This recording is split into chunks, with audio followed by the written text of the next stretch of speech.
El barroco proviene de la palabra portuguesa barrueco, que significa impura, abirragada y extravagante. Trae consigo una renovación de técnicas y de estilos. En Europa y sobre todo en España, la Contrarreforma influye en gran medida sobre este movimiento y contribuyó a la creación de un arte emocional, exaltado, dramático y naturalista, que diera un sentido de propagación de la fe. Lo que este estilo intentó expresar fue la abundancia, exuberancia, movilidad continua, riqueza y libertad. La religión católica determinó muchas de las características del arte barroco, y es que esta fue una de las mecenas más influyentes en este periodo. El ejemplo más impactante del arte barroco novohispano se encuentra en la arquitectura religiosa, donde los artesanos indígenas le dieron un carácter único, gracias a la función del nuevo estilo con el sustrato indígena y la tradición mudéjar.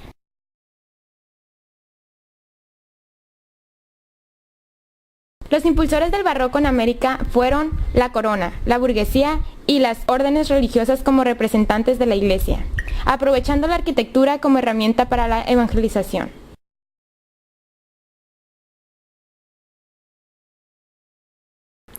En México, el estilo arquitectónico apareció en el siglo XVII, abarcando hasta finales del siglo XVIII.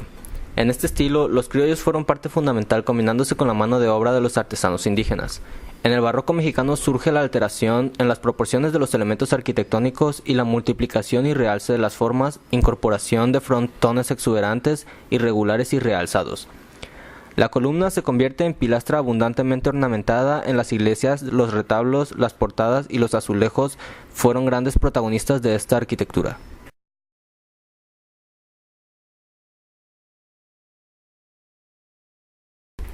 Los centros de mayor desarrollo del barroco en México fueron México DF y Puebla. La Catedral Metropolitana de la Ciudad de México es la construcción arquitectónica más importante del barroco mexicano.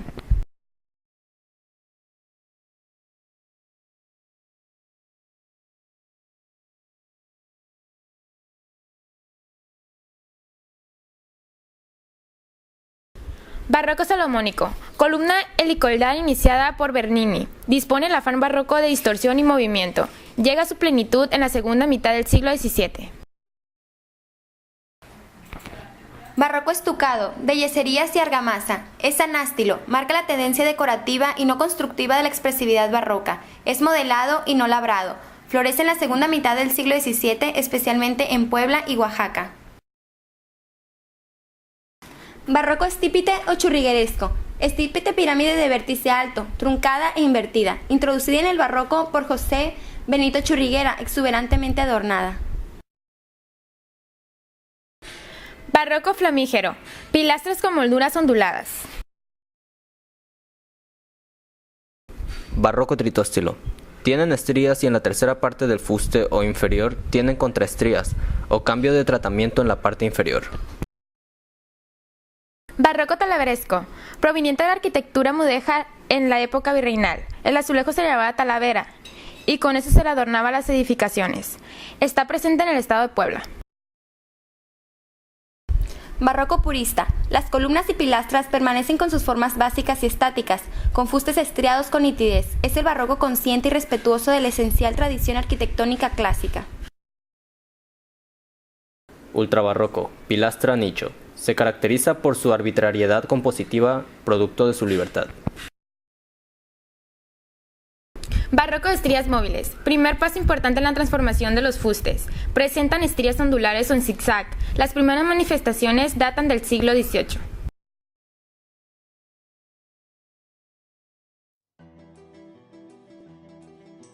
Los orígenes del retablo se hallan en la época de las Cruzadas, cuando el culto a la reliquia se hizo popular a partir de las expediciones a Tierra Santa, y cualquier objeto religioso era digno de ser venerado.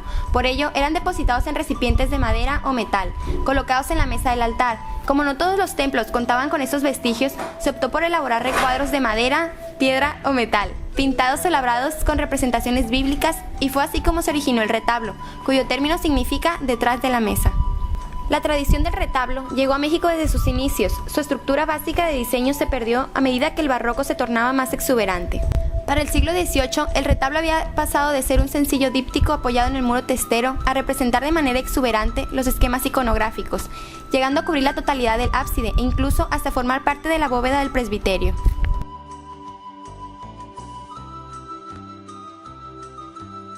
Sotabanco, basamento de albañilería que soporta la estructura de madera o piedra. Por lo general, tiene la altura de la mesa del altar, cuyos elementos aparecen simétricamente dispuestos en torno a esta. Predela o banco. Aparece sobre la mesa del altar, generalmente es ubicada al centro para colocar en esta el sagrario. Sagrario. Es un pequeño nicho cerrado con una puertezuela. Hoy en día se emplea para el resguardo de los vasos sagrados y la Eucaristía. Soportes, constituidos por columnas o pilastras de diversos órdenes o estilos, cumplen con la función de sostener los diversos componentes del retablo y en cuyos capiteles se sostiene el entablamiento, el cual es el elemento horizontal que acentúa las separaciones. Las calles son los espacios en franjas verticales que se emplean para alojar los nichos, donde se colocarán las imágenes. La calle central suele ser más amplia, ya que ésta se dedica a la devoción rectora del conjunto. Remate. Se encuentra en la zona más alta del retablo. Describe la forma de un luneto que se destina al lugar de mayor significación, que es la cúspide simbolizando a Dios Padre.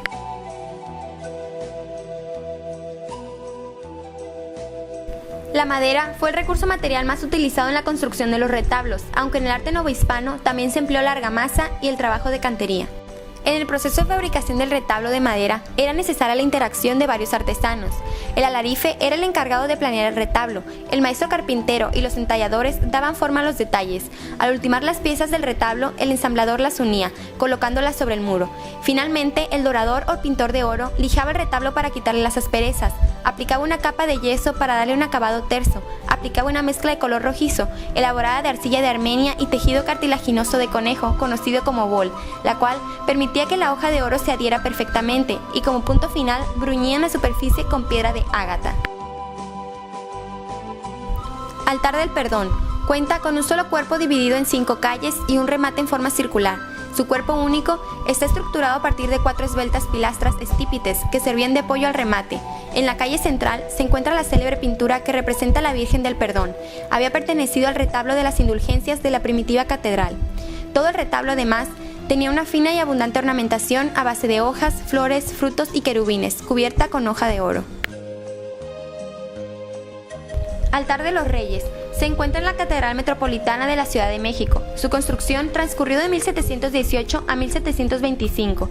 Es de 3 cuerpos verticales o calles formados por altas pilastras estípites, entre las cuales quedan comprendidas esculturas policromadas de reyes y reinas canonizados en medio de una profusión de detalles con querubines, guirnaldas, ramilletes y follajes.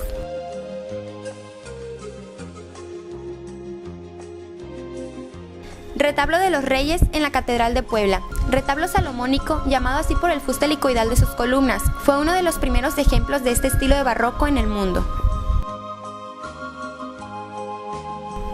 Retablo de la Catedral de Morelia. Cuenta con 3 retablos churriguerescos donde varias pinturas cubren espacios, como es usual en este tipo de obras. El retablo mayor responde al mismo estilo de largos estípites y un espacio central están cubiertos por labores profusamente ornamentadas.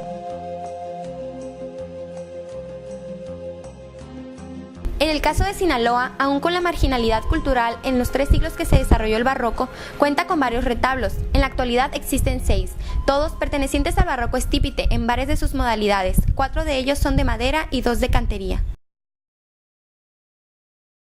Retablo del Templo de Nuestra Señora del Rosario. Es el mayor retablo que existe en la región. Es una pieza labrada y dorada en madera, de un solo cuerpo, dividido en 3 calles por 4 descomunales estípites que soportan un entablamiento que los separa del remate. Entre los elementos que integran el ornamento del retablo sobresalen los motivos vegetales propios del barroco novohispano, así como conchas y singulares personajes con penachos y figurillas angélicas que se asoman entre la hojarasca. Entre los elementos que forman los estípites del retablo se distinguen los estipos de forma trapezoidal invertida. En el tercio bajo del estipo se encuentra empotrada una curiosa peana que le proporciona un carácter de singularidad al estípite de esta región. Retablo en la capilla de Santa Cruz en el Rosario. Pequeño retablo de madera en la modalidad de barroco estípite. El color blanco del sotabanco contrasta con el azul y plata del cuerpo del retablo. Debido a sus estrechas dimensiones, se limita solo a un espacio establecido por 2 estípites enriquecidos con hojarasca y que terminan con un capitel corintio. En el centro se encuentra la vidriera que resguarda el símbolo de la Santa Cruz. Lo que vuelve especial este retablo es causado por la combinación del azul y plata en lugar del habitual dorado que se solía utilizar en los retablos de este tipo. Retablo de San José en Copala, en el municipio del Rosario. Retablo de madera, influido por el retablo de Nuestra Señora del Rosario, apoyado sobre un sotabanco de cantería. Consta de un solo cuerpo con remate semicircular. El conjunto se ornamenta con motivos vegetales en su parte exterior y al interior por una superficie cubierta por una contraposición de listenes que forman una red de losanges. Lo complementan un par de estípites con las mismas características que los mencionados en la iglesia de Nuestra Señora del Rosario. La ornamentación general del retablo se forma con diversas formas vegetales, conchas, así como con motivos integrados por lacerías entre la hojarasca barroca. Retablo del Templo de San Juan Bautista en Capirato. Retablo pétreo. La singular proporción de este retablo se hace notar a diferencia de los ya vistos al sur de Sinaloa. Mientras aquellos son espigados, este es un tanto pequeño, con el especial estilo que le dio la manufactura indígena. A la cabeza de la cruz latina muestra un tipo de barroco estípite, pero en una superposición de elementos denota la modalidad de un barroco losángico. La estructura formal se adapta a 3 calles. Los soportes son pilastras losángicas en 2 modalidades. Los soportes que delimitan la calle central muestran una singular pilastra estípite nicho. En la ornamentación destacan medallones ovalados, guías con motivos vegetales, molduras sencillas y ramilletes de flores. La decoración general está basada en estrellas de 6 puntas y cuadrifolios sencillos o con dosel. Retablo de la antigua capilla de Nuestra Señora de Guadalupe en Pericos. Localizada en la antigua hacienda de Nuestra Señora de las Angustias, este retablo, fechado en 1801, fue influenciado por el retablo existente en Capirato, en el que se destaca el uso del estípite. También fue fraccionado en 3 calles y se utilizó como soporte las mismas pilastras que en la capilla de Capirato, que son pilastras estípite nicho. Este retablo fue alterado en el siglo XX, donde la calle central adoptó un modelo neorrenacentista, con un arco de medio punto y dovelado. En la decoración general solo existen 2 medallones ovalados, con el mismo enmarque vegetal, además de cartelas de forma de tetrafolios, reafirmando el modelo inspirador.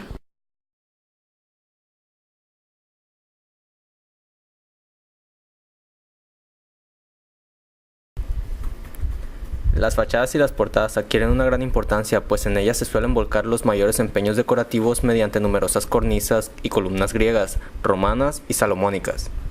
Por el predominio de los elementos decorativos sobre los constructivos, se puede afirmar que el estilo barroco, más que un estilo de arquitectura, es una forma de decoración en la arquitectura, principalmente por las obras consideradas esculturas de tamaños inmensos.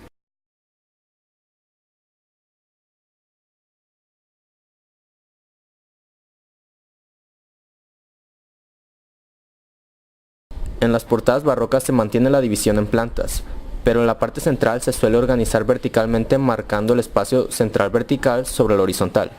Ese espacio, definido claramente a la vista, concentra la ornamentación principal del edificio. En las fachadas, por el gusto por el movimiento, los muros dejan de ser rectilíneos y de cruzarse en ángulos rectos, se ondulan.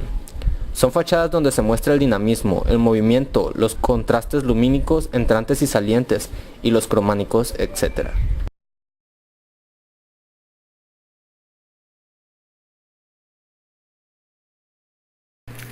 Fue construida en 1682 y 1690 y es un santuario dedicado a la Virgen de la Soledad, patrona de la ciudad de Oaxaca.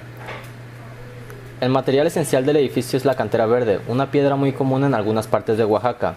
En contraste, la portada fue realizada en cantera amarilla y está ligeramente salida hacia el atrio del templo en comparación con los campanarios. Esta portada tiene diseño de biombo y consta de 4 niveles y frontón. Al centro del primer cuerpo de la fachada encontramos el vano de acceso, el cual es un arco de medio punto con clave, flanqueado por 2 columnas de fuste estriado y capitel dórico, así como 4 hornacinas con arcos poligonales, donde encontramos la representación de San Pedro, San Pablo, San Agustín y Santa Rosa de Lima. En el segundo cuerpo de la portada del edificio, sobre la entrada principal, hay un relieve que representa a la Virgen María, arrodillada y llorosa al pie de la Santa Cruz, un cráneo humano y pequeñas ramas de arbustos representando la vida después de la muerte, y al fondo un relieve del pueblo de Jerusalén. Se distinguen así 2 pequeños ángeles a los costados, el primero de ellos que recuerda a la Verónica por el manto con el rostro de Cristo en él, otro parece aludir al arcángel San Miguel, así como 4 hornacinas con representaciones de Santa Ana, San Joaquín, San Juan Evangelista y Santa Lucía enmarcados por diversas columnas. Al centro del tercer cuerpo tenemos la puerta del coro, que es un arco poligonal a los costados, la representación de la Anunciación de la Virgen María con el arcángel Gabriel de un lado y a la Virgen hincada del otro. 2 hornacinas con elementos de concha, representados en su interior por estatuas de San Sebastián y San Isabel. A los costados, en 2 pequeños relieves, la representación de San Nicolás Bari y San Nicolás Tolentino.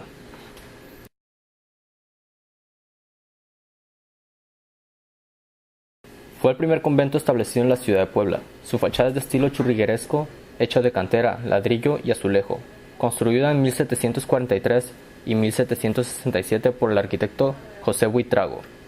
La portada en cantera consta de 3 cuerpos en barroco estípite.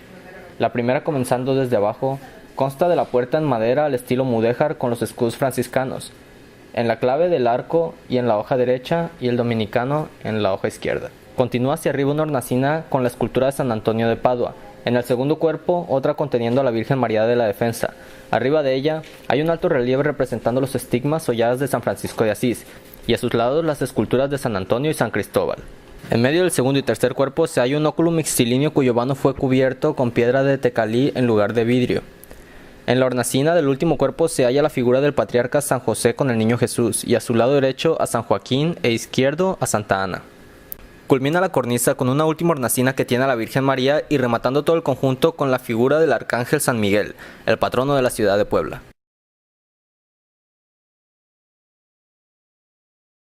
La capilla fue construida entre los siglos XVII y XVIII por la Tercera Orden Franciscana. Destaca su bellísima portada de estilo barroco con influencia indígena decorada con argamasa. Con un delicado trabajo se combinan formas geométricas y vegetales, columnas y nichos con esculturas de San Pedro, San Pablo, San Antonio de Padua y San Francisco de Asís.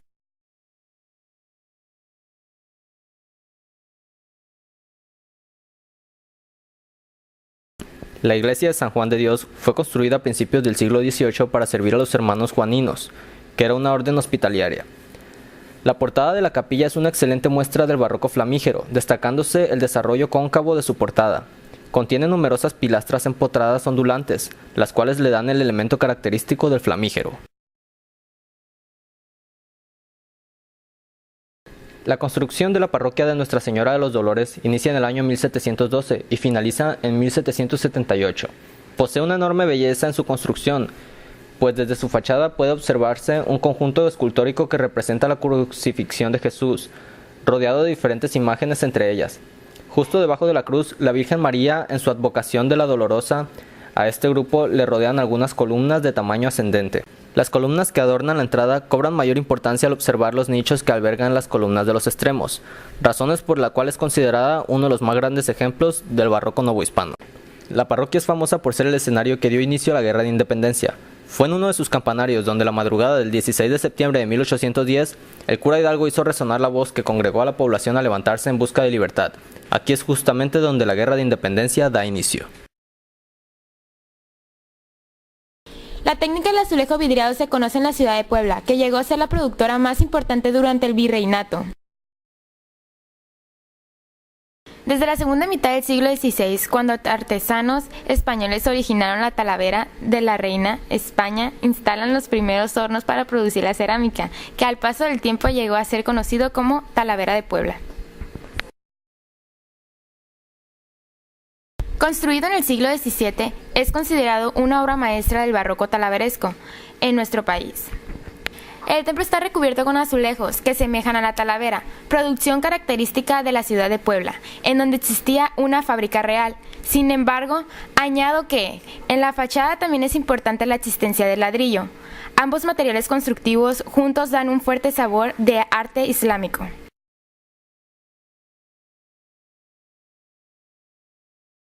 Este detalle de la portada nos muestra cómo los estípites se presentan también de 3 en 3, flanqueando la ventana del coro, y la cornisa sube y baja, entra y sale, así que pasa a ser decorativa y no estructural.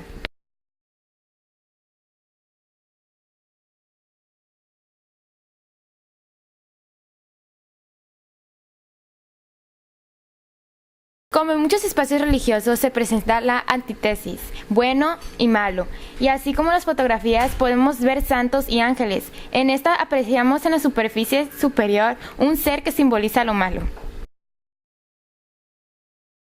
Dado que en la época colonial y hasta la primera parte del siglo XIX, la iglesia controlaba lo relacionado con las defusiones y entierros.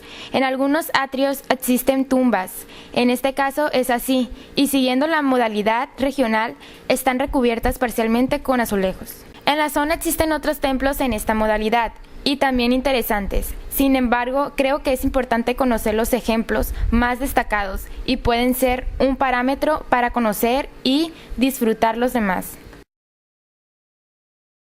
Ubicada en el centro de la Ciudad de México, muy cerca del Zócalo. Como dicho nombre lo indica, el edificio está cubierto de azulejos.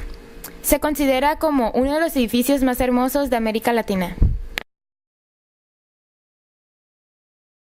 La fachada principal, que da hacia la calle Francisco y Madero, se compone de un enorme portón enmarcado por columnas y molduras trabajadas en cantera ladradas con imitación de follaje, cuya pared se encuentra revestida de azulejos. Dicho portón se encuentra rematado por un balcón de dimensiones mayores a los laterales, cuyas columnas y molduras se encuentran trabajadas también en cantera, de igual forma con imitación de follaje. Consta el balcón de un barandal de hierro forjado sujetado al remate en candera de las columnas que enmarcan el portón, y de igual forma las paredes se encuentran revestidas de azulejo. La casa de los azulejos también es construida de piedra. Lejos de dar una sensación de frialdad a los visitantes, les ofrece cierta amabilidad y elegancia, tal vez debido a que se ocultó la superficie gris de la construcción de piedra. El remate de balcón lo conforma un nicho coronado por un pequeño frontón triangular, también trabajado en cantera con imitación de follaje, con roleos y molduras curvas a los lados que descansan en pináculos que se encuentran realizados en talavera.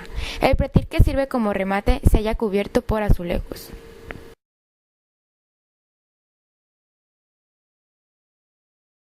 El interior, a pesar de haber sufrido varias modificaciones para adaptarlo a variados usos, no es por tal motivo menos digno de admirarse. Destaca principalmente el gran patio central de influencia que, como ya se hizo mención, fue adaptado para su uso como patio del restaurante, destacando sus esbeltas y grandes columnas estriadas, intercalando un saliente de follaje trabajo en la cantera. Dichas columnas sostienen las vigas de madera de los corredores y columnas del segundo piso. Los azulejos con azul claro y blanco, las puertas de maderas con relieve, el jardín imperial dibujado en las paredes y, además, las columnas de piedra con relieve parecido a encajes. Todo esto transforma a frialdad en la amabilidad. La fachada muestra el estilo barroco poblano revestida de azulejos de talavera y petatillo, con reminiscencias mudéjares. Tiene en el cuerpo central un arco a todo lo alto del frontis, cubierto de talavera blanca y azul. Dentro del espacio de este gran arco se ubica el acceso, cuyo vano es también un arco de medio punto, enmarcado en cantería y ricamente ornamentado en las enjuntas. Sobre él se abre la ventana rectangular del coro y sobre ella un nicho en forma de concha abrazando un frontón roto. Todo esto entre columnas, cornizamientos y remates de argamasa ricamente decorados. En el espacio entre el gran arco de talavera y este frontis hay una decoración, toda ella de la misma cerámica, que en forma de pañuelo sobre fondo blanco va haciendo crecas de color azul, verde, amarillo y naranja, y entre ellas tableros de la misma cerámica con símbolos de la Virgen. Las dos torres laterales enmarcan la portada. Su desplante está recubierto de ladrillos y azulejos y albergan 4 tableros de talavera, 2 de cada lado, que representan las apariciones de la Virgen a Juan Diego, y repartido entre ellos el elogio de Benedicto XI. La cúpula de la capilla lateral es gallonada revestida de ladrillo, ornamentada a base de argamasas barrocas. La cúpula principal también está revestida de talavera azul y blanca y tableros con símbolos de la Virgen como el sol, la luna y la estrella.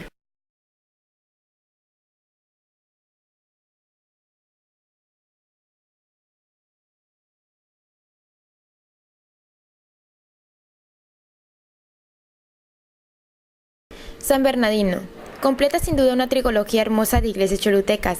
Basta ubicarse frente a su fachada y constatar la gran emoción artística que se desprende de sus azulejos de talavera emergiendo desde un fondo de ladrillos rojos. Así, diversos motivos resaltan la fachada con jarrones florales. Debajo de la ventana coral, una representación en azulejos. La fachada es rematada por una cornisa de forma polilobular, de clara influencia mudéjar, que aparece como un listón de azulejo y argamasa. La torre asciende alegremente por las líneas salomónicas de sus columnas y se dibuja frente al cielo azul en un fondo de azulejos de Talavera poblana. Al costado izquierdo del cuerpo central de la fachada se aprecian dos grandes cúpulas, que contrastan al ser la primera de ellas revestida de ladrillos y la posterior alegre y vistosa, revestidas de azulejos amarillos y azules.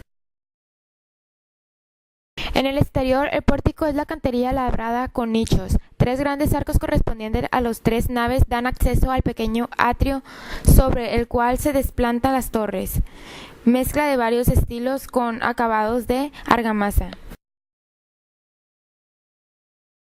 La cúpula de la compañía es extraordinaria, ya que permite dejar contrafuentes en cada esquina, en cuya unión con la cúpula se cubre de azulejos.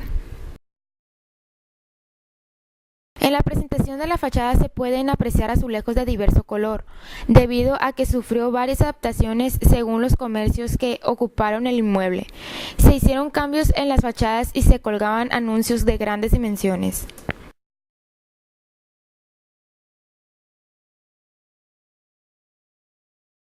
Tiene una serie de balcones alternados con tablero de 16 figuras de Talavera, conocidos popularmente como los muñecos, que representan según la tradición y una de las versiones a los concejales que se opinan a la construcción.